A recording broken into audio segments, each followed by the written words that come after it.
We don't know for how long. We don't know if it's a couple of hours. We don't know if it's days, if it's weeks, and no one to really help us. They're slowly getting that back together. Yeah. The key word there, slowly. Why? Well, take a look around. Repair crews have to deal with the same slip-sliding conditions we all do. Few, if any, companies plan to offer completion times on repairs. We can still be brought down by something we make in our refrigerator to cool our drinks. Ice and temperatures like this don't just affect electricity. They affect every corner of our lives. When electricity goes out, traffic lights go out. Then again, many of our favorite routes have likely shut down due to dangerous thick layers of ice on everything. Police and fire use these roads too. Many get stuck just like we do. All this as more weather-related calls come into dispatch centers, keeping them hopping. All units, status check. What about our friend and constant companion, the internet? Many of those lines run above ground along with power lines. They face the same vulnerabilities, with outages common. Something needs to be done about it, and it needs to be done about it now. When the power went out, Charlie and Katie Walter got caught in the Texas energy crisis. We had to abandon our houses. And on this day, so quiet you could actually hear the ice melting, the Walters took a walk among the windmills outside of town and got a little shock. Every source of power has some sort of problem area. What's stopping these windmills from turning? Well, about the only thing that can. No wind. If our neighbor didn't have natural gas service, there'd be people dead. When we call these companies for help, and we get no answers. Sherry Wallace of Little River Academy feels as isolated as she would on a deserted island, since no one responds to her cries for help. We have been without power since Monday, 3 a.m. Who do you call? In Texas, that's a short question with a long answer. Absolutely no response from anyone. Check out the list of power providers, and right now you'll see a list of names you probably never heard of. They want your money, but when it comes to outages, they'll refer you to Encore or Centerpoint. What do you get when you call them? This is an Encore update as of Wednesday, February 7th, and appreciate your patience as we make improvements that will offer a better customer experience. In case you missed it, in that last call to Centerpoint, the recording said what it had to say and hung up on us. When I spoke with the district manager and he couldn't provide me answers, I requested to speak to someone higher. So he had the South Regional Director call me, and I spoke with him. 2 neighborhoods got their power back for now. Everything's just trying to keep it together. Today, Sherry Wallace can cook after her power came back on over the weekend. Friday at 8 p.m. it finally came back on and has been on. That's almost 5 days? Yes, 5 days. Others down the road, though, continue to wait. I feel very neglected. Where did most people get their information? You know, Channel 25, get the local news because they're the only place that was giving us any kind of information. They tend to restore the circuits with the most people on them first. If you live out in a rural area like this, chances are you are way down the list and will have to wait a lot longer to see your power back. There is a limited ability to take power from the other grids. That's because Texas has a closed system with few ways to connect outside the state. Something lawmakers have begun looking at, along with adjustable pricing that's left some Texans with outrageous bills. So we were held hostage really with our rate that we were working with. It was really crazy. It's possible Texas can dip into its rainy day fund to help pay those bills, or the rest of us may have to chip in. Should not be subjected to skyrocketing energy bills due to a spike in the energy market. All problems former lawmakers say the state had a chance to fix after a similar storm in 2011. I filed a bill that would have required the Public Utility Commission to ensure that there was an adequate reserve to prevent blackouts. The leadership in Austin did not give it a hearing. Burst pipes. And as you see, no water at all. Or water they can't drink.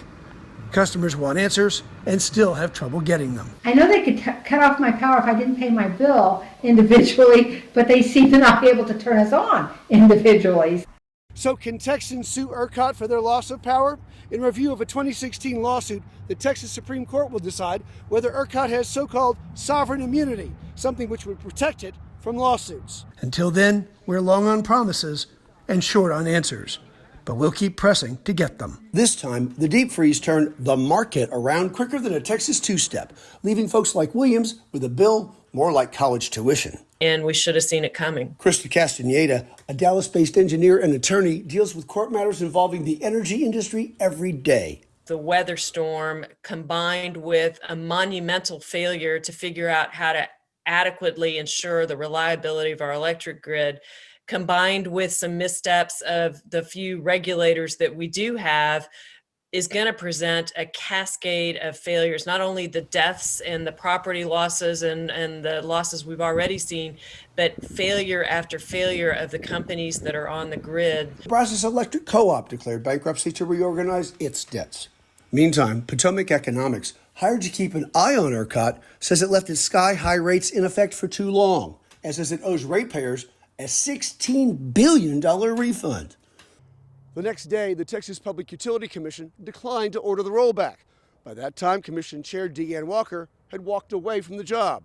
Shortly after the controversial vote, Commissioner Shelley Botkin followed Walker out the door.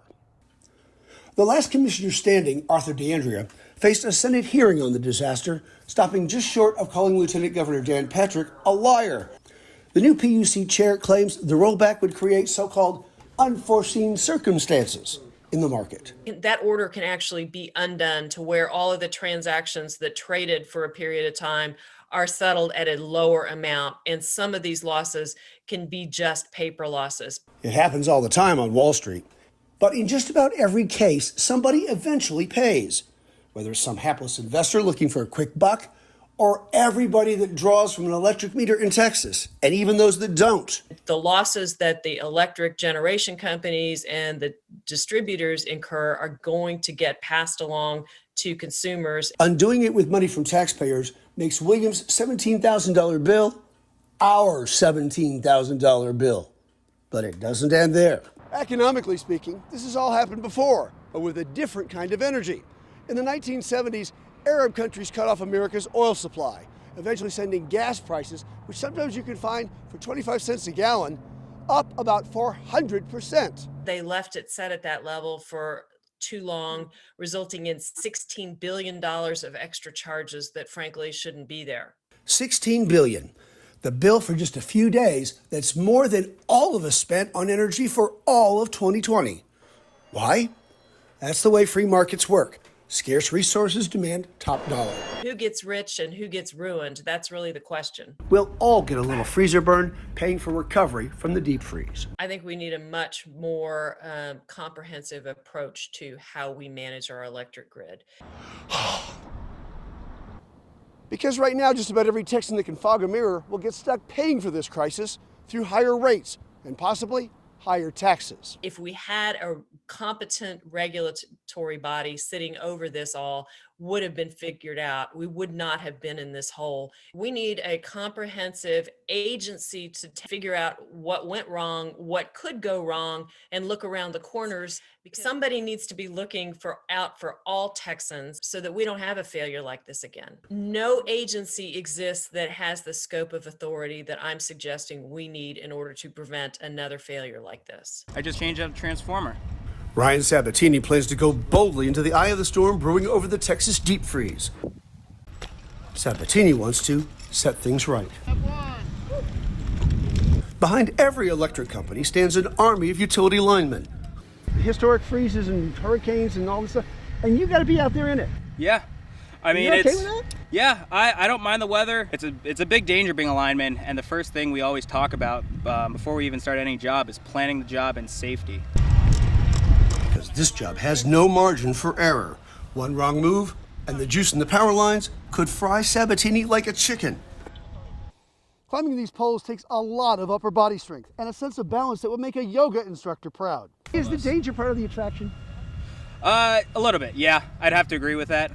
Because what we're doing here, this is all lower level stuff. But I want to work on transmission, which are the big metal towers that are carrying 300,000 plus volts. We're going to need people like Ryan Sabatini to help keep the Texas electric grid up and running, so others can make sure the wires that run to our homes and businesses deliver the electricity we need. My average kilowatt hour was 2 cents. Russell Dvorsky said he saved thousands with his ever-adjusting rate plan. My bill went from on an average of $250 a month to $6,200 in 4 days. The market completely ceased to function on the generation side. By the end of February, ERCOT said distributors had missed nearly $2.5 billion in charges. After their order expired, it went to negative 6 cents.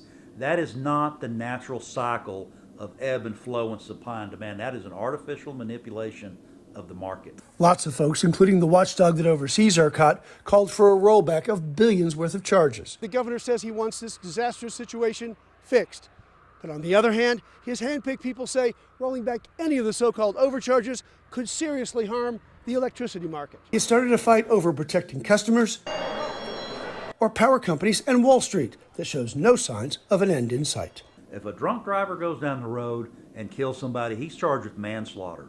These ERCOT directors and PUC are just as culpable as that. And it does send some very bad signals out there. He cites how New York City came to the brink of bankruptcy in 1975 as leaders revealed they didn't have the cash on hand to meet the city's debt. Just the hint of insolvency, he says, roiled the bond market for years after. It ultimately paid its bonds, but because there was a vote not to honor a market commitment, it was years and years before many investors would touch New York again. Texans will not have their power shut off. And the governor can't afford to have that happen to Texas. So he sent his last standing public service commissioner to reassure the financial markets, bond traders and the like, that Texas would follow the rules of its electricity market and not rewrite them to fit its current finances. That would seem to effectively kill off any chance we have of getting a rollback of ERCOT's price spike. So in all this talk of paper losses and rolling back charges, where will the bill really end up? Where it always does. Experts say we taxpayers will foot the bill for this massive failure, if not in taxes, then almost certainly in higher utility rates. The elected officials on the state level that sent the ERCOT manager, the PUC manager to Wall Street to say we're going to protect you, where were they to protect the 58 people that froze to death? Something the families of those 58 people want to know, and something we all might think about before the next disaster. Russell Dvorsky and many others had to abandon their homes in the Texas deep freeze as even the turning of a light switch caused a big jump in their power bills. Economist Ray Perryman says it may not hurt as much as we fear. I think that these things can be worked out over time, maybe some securitization of some of those bills and that sort of thing. That may account for the governor's apparent decision to send the head of the Utility Commission to reassure Wall Street investors Texas would protect their money that seems to have piled up since the start of deregulation. According to the Wall Street Journal, since 2004, we Texans have overpaid for our deregulated electricity. How much? Hang on to your wallet. The tab totaled $28 billion. In cities across Texas, as ice melted and roads started to clear, many of us found ourselves flooded after broken pipes started giving up their frozen secrets. A cascade effect caused troubles up and down the line. The electrical outage caused our source of supply to lose power. Then we ran out of water, and then everyone worked through the night, 2 nights in a row, to try and get the water back going. We gave it a shot. We couldn't keep up with the demand. When the tanks went dry in Mejia, it was folks from the Public Works Department, the Water Department, that made sure this town didn't go completely dry. How's it been without water here? It's real bad. Yeah? There were families out there that needed help. There were children that needed bathed. There were folks that needed just regular drinking water, any kind of water we could get to them. Cities like Wortham work to prevent from wasting it. What's happening in Wortham is they're trying to avoid the problems that they've seen in other cities, where people come home to gushing water fountains inside their homes. What they're doing in Wortham is having city crews go through the water meters, make sure there's no additional water going to the house before they turn the water back on. Saving this small town from a Texas-sized problem like this. Wortham's mayor says when times get tough, Texans take care of Texans. Did you learn anything from this storm that you could use in the next one, God forbid? Yeah, God forbid, no kidding. We don't allow for long-term repairs. We fix things when they need to be fixed. Among the biggest lessons we learned in the Texas deep freeze, every city has a weakness. Whether it's the city-owned power plant in Bryan, roads, or water, the cold hit them all. In Marlin, their dilemma got international attention and even got a write-up last week in the Houston Chronicle, which told of the icy adventures of city manager Cedric Davis, keeping Marlin's projected cost of the deep freeze to between $70,000 and $100,000. The Chronicle also showed how easily 2/3 of Texas shared the same problem. It was sort of death by 1,000 cuts. Painful, for sure. Cities that kept up on maintenance escaped some of that pain. The limbs are going to break. The limbs falling on my house, making a big hole. Down Adams Avenue, leaders in Temple say similar moves helped the city too, bringing the Temple tab to just under $1 million. Part of that $930,000 also is the forgiveness for some of our water customers. All the systems that failed one on top of another, and even your redundant systems failed. Don't let me hit you. Joan Chaffin says her lack of serious damage made her effort worth it. The road outside Bob Bradbury's church keeps crumbling. One man-made mess even God might have trouble handling. They're tearing cars up. Streets like Tremere, Watercress, and many more started to crumble, and it'll take more than crumbs to fix it. The price tag that we estimated is about $40 million. $40 million for just for roads. Just the roads. Just like in this cup, water expands as it freezes, giving it the pushing power of a backhoe. You can see where a lot of the pavement is up, and then it looks like little explosions. For a long time, Killeen had some of the best roads in all of Central Texas. Now it's home to some of its worst, including this street called Little Rock, which is turning into, well, you guessed it. Follow that up with the relatively minor expenses of $200,000 for overtime and another $50,000 for water damage to the city's convention center, and the Texas deep freeze will have cost Killeen $40,250,000 and change. Change for which the city manager has no doubt begun looking by shaking the Killeen couch cushions. He's working on trying to figure out a way to come up with that extra money. We'll get back to that. The city with the second most expensive tab can partly blame ERCOT for its biggest line item. It left the city of Bryan with a fuel bill for its power plant in excess of $27 million. It's unclear how much BTU will make back from selling power because it's disputing some ERCOT charges. BTU says bond rating agency Standard & Poor's has put it on credit watch as a result. Damage to facilities in Bryan cost about $2 million. Overtime rounds out the bill at the relative bargain price of $250,000. Grand total for Bryan, more than $29 million. Not just cities. We all hear power bills will go up thanks to ERCOT. And although no one's mentioned it, it's possible our cell phone charges will also go up. I've seen 3 cell sites in Waco alone this week where they're adding generators this week. Now back to paying those bills. BTU says it won't need to raise customer rates. Bryan City says it's still totaling damage. And as the Killeen City manager keeps looking under couch cushions, Killeen's council has already begun spending the cash. The council took decisive action and they approved $5 million. Killeen drivers pony up $1.70 a month for the privilege of driving city streets. Mayor Segarra says he'd like to see that go to $5 a month. I know a lot of citizens may not like that, but my personal opinion, it's not a lot of money. Because Killeen's problem goes way beyond just one ice storm. Killeen really needs $160 million for roads. I could believe it. No surprise to Bob Bradbury, who saw this coming with the help of a computer game. I think we finally come to the point like the computer game Sim City. Mm-hmm. It starts out real good and you build everything, and all of a sudden everything falls apart because you grew too big. Growing too fast is a problem. And so it looks like, we might have outgrown ourselves for a little bit. A problem he says a lot of Texas cities could face, even without another Texas deep freeze. Dennis Turner, 25 News.